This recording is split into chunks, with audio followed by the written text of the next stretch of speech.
Finally class 10th के science विषय का पेपर हो चुका है। आइए इस वीडियो में देख लेते हैं कि आपके पेपर का सही उत्तर क्या होगा और साथ ही मैं आपको ये बताऊंगा कि हाइब्रिड से कितने क्वेश्चन आए हैं। लेकिन अभी बाय द वे हम आंसर को देखेंगे, एक नेक्स्ट वीडियो लेकर के आएंगे जिसमें हाइब्रिड को कवर करने वाले हैं। तो चलिए देख लेते हैं क्या होगा सही उत्तर। आपने क्या लिखा है, आप अपना नंबर मैच कर लेना और कॉमेंट सेक्शन में लिख कर जरूर बताना कि हमारे कितने नंबर आ रहे हैं। सबसे पहले कवर करेंगे हम सेट नंबर बी से, ठीक है। इसका प्रश्न क्रमांक 1 ये कह रहा है सत्य सत्य लिखो, मतलब ट्रू फॉल्स। पहला नंबर कहता है कि हमारे शरीर में रसायनों का सर्वाधिक मात्रा में संचित होना क्या जैव आवर्धन कहलाता है, तो बिल्कुल सही हो जाएगा।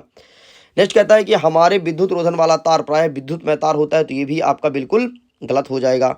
नेक्स्ट क्या कहता है कि प्रतिरोध का ऐसा मात्रक ओम होता है, बिल्कुल सही हो जाएगा। निकट दृष्टि दोष के लिए उत्तल लेंस उपयुक्त होता है, तो बिल्कुल गलत हो जाएगा। नेक्स्ट कहता है विरल माध्यम में प्रकाश की चाल सघन माध्यम की अपेक्षा अधिक होती है, तो बिल्कुल सही हो जाएगा। नेक्स्ट कहता है असंतृप्त हाइड्रोकार्बन में सामान्यतः स्वच्छ ज्वाला निकलती है, बिल्कुल गलत हो जाएगा क्योंकि असंतृप्त हाइड्रोकार्बन में ज्वाला निकलता है पीले रंग का और स्वच्छ ज्वाला कहते हैं नीले रंग को, ठीक है। आगे बढ़ते हैं, ट्रू फॉल्स को मैच करते हैं, देखते हैं इसमें से कौन कौन सा सही होगा, ठीक है। एक साइड दिया है आ, दूसरा दिया है बा नंबर, आओ मिलाते हैं। सबसे पहले कहता है ऑक्सीजनत रक्त, तो इसका आपको ऑक्सीजन रक्त में आपको धमनी लगाना है। नेक्स्ट कहता है विऑक्सीकृत में सिरा लगाना है। द्विलिंगीय पुष्प पे आपको लगाना है गुड़हल, एक लिंगीय में पपीता, संतरा में होता है सिट्रिक अम्ल और अंतिम में जो बचा है मेथनोइक अम्ल लगा दो चीटिक ढंग से, खत्म, ठीक है। ये इंग्लिश में क्वेश्चन अवेलेबल है, इंग्लिश में आप देख लीजिएगा। आगे बढ़ते हैं, एक शब्द में उत्तर दे रहा है, क्या कहता है CaOCl2 का प्रचलित नाम क्या है, तो विरंजक चूर्ण का नाम सुने हो, बस यही तो विरंजक चूर्ण था भाई। नेक्स्ट कहता है कौन सी धातु को आसानी से संक्षिप्त नहीं होती है, तो आपका सोना हो गया, ठीक है। इसका चांदी हो गया, प्लेटिनम हो गया, ये धातु आसानी से संक्षिप्त नहीं होती है। मिश्र धातु किसे कहते हैं, तो दो धातुओं से मिलकर के मिश्र धातु का निर्माण होता है।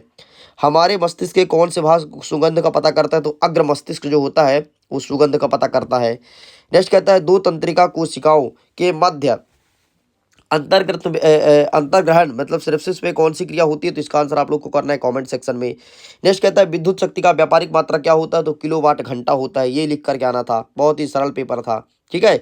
आगे बढ़ते हैं, नेक्स्ट कहता है कि प्रश्न क्रमांक 4 जिसमें कह रहा है कि सही विकल्प चुनकर लिखना है। सबसे पहले एक रिएक्शन दिया गया है, इसको पहचानना है, तो इसको हमने पहचाना और ये निकला आपका द्विविस्थापन अभिक्रिया, ठीक है। नेक्स्ट कहता है कि कोई भी नीले रंग को, नीले लिटस पेपर को अगर लाल कर देता है तो उसका पीएच मान क्या होगा।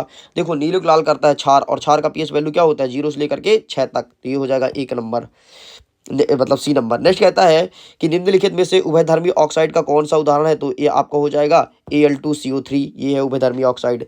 नेक्स्ट कहता है मस्तिष्क उत्तरदायी है, किसके लिए उत्तरदायी है, तो सोचने के लिए, हृदय स्पंदन के लिए, शरीर संतुलन के लिए, फिर उपरोक्त सभी। इसका सही आंसर लगाना है ऑप्शन नंबर डी, उपरोक्त सभी। नेक्स्ट कहता है निम्नलिखित में से कौन सा मानव में मादा जनन तंत्र का भाग नहीं है, तो अंडाशय, गर्भाशय, शुक्रवाहिका या फिर डिम्बाहिना, तो इसका सही आंसर आपको शुक्रवाहिका लगाना है। नेक्स्ट कहता है अभिनेत्र लेंस की फोकस दूरी के में परिवर्तन किया जाता है, तो यहाँ पर आपको सिंपल से लगाना है ऑप्शन नंबर सी, पक्षी भी पेशी द्वारा, बस इतना लिख के कंप्लीट करना था। आगे बढ़ते हैं, सेम इंग्लिश में अवेलेबल है तो इसे देख लीजिएगा। हम आगे बढ़ते हैं, प्रश्न क्रमांक हमारा 5 कह रहा है रिक्त स्थान की पूर्ति करो।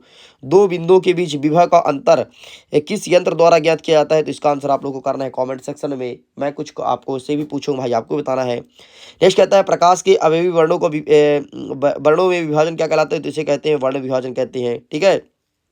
नेक्स्ट कहता है किसी दर्पण में आप चाहे कितनी भी दूरी पर खड़े हो, अगर उसका प्रतिबिंब सदैव सीधा प्रतीत होता है तो कौन सा दर्पण होगा, तो समतल दर्पण होगा भाई, समतल दर्पण है तभी सीधा बन रहा है, अगर वो प्लेन मिरर ना होता तो आपका प्रतिबिंब छोटा बड़ा बनते रहता। नेक्स्ट कहता है डीएनए का वह भाग जिसमें किसी प्रोटीन संश्लेषण की सूचक होती है, वह प्रोटीन का क्या कहलाता है, ठीक है। तो इसका आंसर आपको स्वयं करना है। नेक्स्ट कहता है डैश डैश डैश में अलैंगिक जन्म मुकुलन होता है, तो किसमें अलैंगिक जन्म मुकुलन होता है, तो आपको ईस्ट लिखना था, फिर हाइड्रा लिखना था। नेक्स्ट कहता है डैश डैश डैश ग्रंथि द्वारा वृद्धि हार्मोन्स निकलता है, तो पीयूष ग्रंथि द्वारा वृद्धि हार्मोन्स निकलता है, ठीक है। इस प्रकार से होता है कंप्लीट, बाकी मैं कुछ तुम्हारे लिए छोड़ा हूँ तो उसका आंसर कर देना। बाकी बताओ तुम्हारे कितने नंबर आ रहे हैं, कमेंट सेक्शन में लिखना जरूर। बाकी हाइब्रिड से बहुत सारे क्वेश्चन आए हैं, मैं एक वीडियो लेकर के जरूर आऊँगा जिसमें मैं मिलवा दूंगा कि कितने क्वेश्चंस हाइब्रिड से आए हैं और टोटल तुम्हारा ओवरऑल एग्जाम कैसे गया, कमेंट सेक्शन में लिखना जरूर, ताकि जो आने वाली पीढ़ी है उसको भी समझ आए कि यार हमें सही जगह से पढ़ाई करनी चाहिए ताकि हम एग्जाम में टॉप कर सकें। ओके, तो अपना आंसर जरूर करना। Thanks for watching, bye bye.